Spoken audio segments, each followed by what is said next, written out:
Hello, everybody, and welcome back to another episode of Laura's Plain Old Life. I'm Laura. If you're new here, now you know. And sorry if you can kind of hear my dogs like chewing in the background. They're playing, and we kind of moved our whole computer setup out into the living room, so it is not in the extra bedroom anymore. So I kind of don't really have a choice. Like, I don't want to put them in their kennels for right now. So anyways, welcome back. Thank you so much for being here. I'm so happy that you're here. I'm gonna do a pretty short episode today, and I wanted to talk about something that I don't think I've ever talked about. I think maybe in my other podcast, Mindfully Climbing, that I do with my best friend, I've talked about it maybe like in passing once, but I kind of want to do a more in-depth story about it today. So I'm kind of going to start with like what my religious journey, I guess, has been. So I would say currently, like right now in my life, I identify more as like spiritual and less like actually religious. And I think I've kind of always been that way. I never really vibed with the whole idea of like the Father, Son, and the Holy Spirit and like believing in God as like a man in the sky, kind of like toying with us all. That's kind of a bad way to put it. I know a lot of people don't feel that way, and I know that kind of had a lot of negative connotation around it. So, anyways, so my dad grew up in a really big Catholic family in northern Minnesota, and he grew up going to a Catholic private school. And yeah, my grandparents are still Catholic, still go to Catholic church. And my mom, on the other hand, never really went to church or did anything like that. My grandma now, though, goes to a Lutheran church, where I grew up. So definitely like kind of like opposite sides of Christianity, almost Lutheranism and Catholicism. But yeah. So growing up, I was baptized, same with all of my siblings, and we had godparents. Um, and I think I was the only one out of my siblings to have my first communion. And I think I think that was my own choice, just because I had a really good friend at the time, and we were singing in the choir at a Catholic church near my house. And it kind of just seemed like that was the next step. So if you don't know anything about Catholicism, baptism is obviously like that's one that a lot of people know about. And that's like, you get baptized in the water. But your first communion is like the body and the blood of Christ. So that's like the wine and the bread that you get when you do communion at a Catholic church.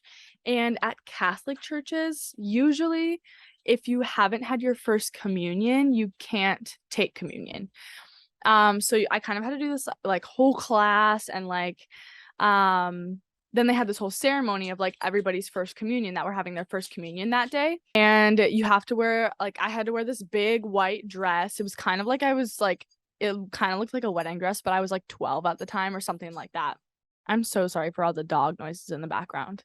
Anyways, so yeah, I did my first communion, and then we would only really go to church though on like holidays when my grandparents on my dad's side were in town. So we never went to like actual mass ever really, except for on holidays like Christmas and Easter. If my grandparents were in town, then we'd go. So then I was in 7th grade, and I was friends with a girl who lived across the street from me, and she was 1 year younger than me. But my next door neighbor was like one of the heads of the youth group at a church a few blocks from my house.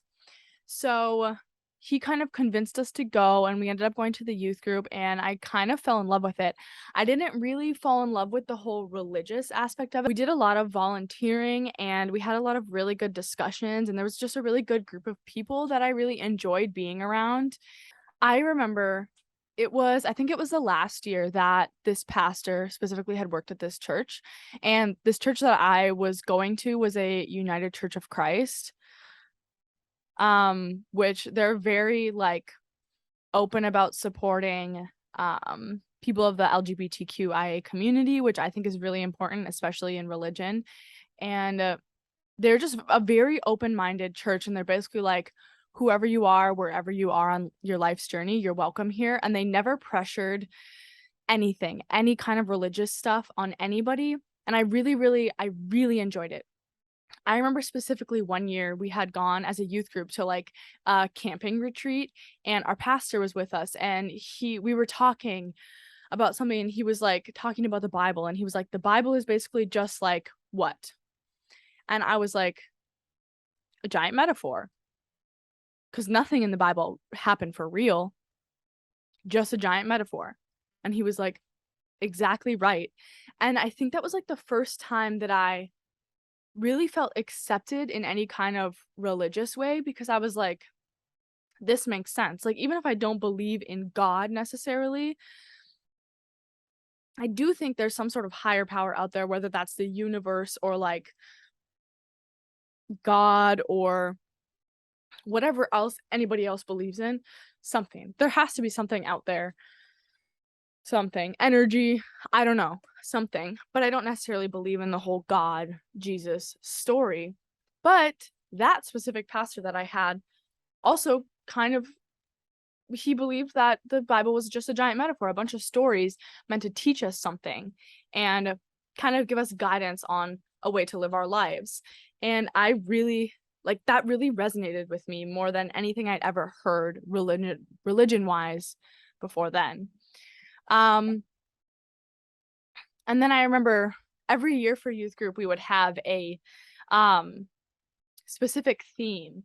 So one year our theme, I think I was like in the beginning of high school, our theme was the existential questions. So who am I?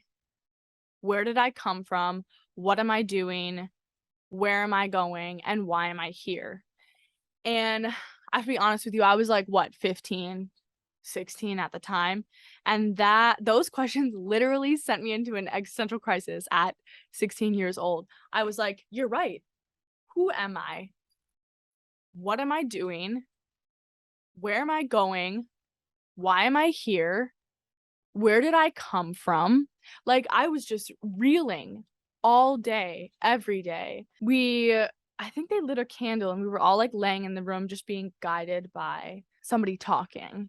And all of a sudden my mind started to drift, and I like had this vision. I know this is going to sound fucking wild, but I had this vision of me literally doing exactly what I was doing. We were laying on the ground, lights were off, candle was on, my eyes were closed. I was laying exactly how I was laying, but I was seeing it from like 15, 20 feet above.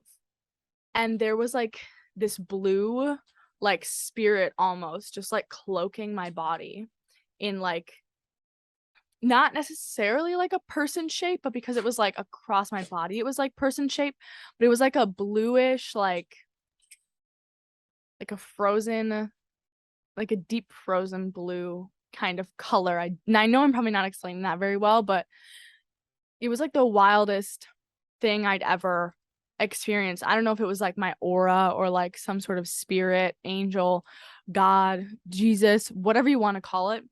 It was a very weird experience. And I wouldn't necessarily say that I like felt the Holy Spirit, because I know some people say that. Like my brother says that he's like felt the Holy Spirit before, and that's not me, because I don't necessarily believe in the Holy Spirit. But that was just like a small spiritual experience that I had, and it was crazy. Maybe I was just going crazy though, I don't know. I graduated high school. I never really went to church. Actually, after I graduated high school, I still went to church. I couldn't go to youth group anymore because I was over 18, but I would but I ended up moving anyways, like less than a year after I graduated. So I was unable to go to that specific church anymore. Still miss that like really warm and welcoming community. I don't know. I've always thought about too, like, going back and living back where I grew up and going back to that church and taking my daughter there and stuff, but I'm, like, low key kinda scared because I don't want her to feel pressured into, like, believing any specific thing. Um, so yeah, I don't know. My husband is much more religious than I am. He definitely believes in, like, God and stuff. I wouldn't say that I do. I don't know, man. Religion is kind of a crazy fucking thing if you think about it. Like, where did that come from? How did somebody just all of a sudden decide, yep, Jesus Christ was real and son of God, this man in the fucking sky? I don't know. It just kind of blows my mind. I know what you guys think. You can go to my Instagram, DM me or comment. Tell me. Tell me what you think. If you're spiritual, if you think the Bible's a metaphor, if you've ever heard of the existential questions before, let me know.